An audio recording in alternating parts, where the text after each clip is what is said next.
আসসালামু আলাইকুম বন্ধুরা, আপনারা সবাই কেমন আছেন? আশা করছি ভালো আছেন। আমি আল্লাহর রহমতে ভালো আছি।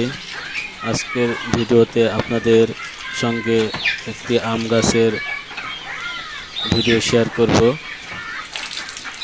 আম গাছটি আমাদের বাড়ির আঙ্গিনায় লাগানো। এটা ব্যানানা আম গাছ।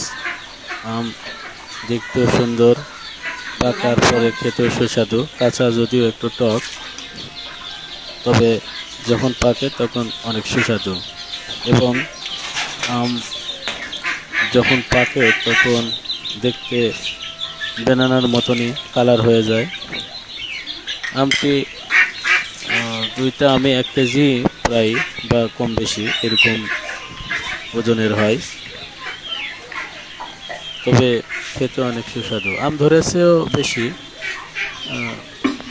গাছ ছোট হিসাবে অনেক বেশি আম ধরেছে। গাছে ওয়েট নিতে পারছিল না, যার কারণে বাঁশ দিয়ে খুঁটি দিয়ে রাখা হয়েছে। টিনের চালার উপরে কিছু আছে। আপনাদের কাছে ভিডিওটি কেমন লাগলো জানি না, আশা করছি ভালো লাগবে। যদি ভালো লাগে তাহলে আমার পেজটি ফলো করে দিবেন।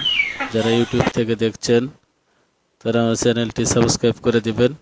সবাই ভালো থাকবেন, আশেপাশে সবাইকে ভালো রাখবেন, সুস্থ থাকবেন। আল্লাহ হাফিজ। আসসালামু আলাইকুম ওয়া রাহমাতুল্লাহ।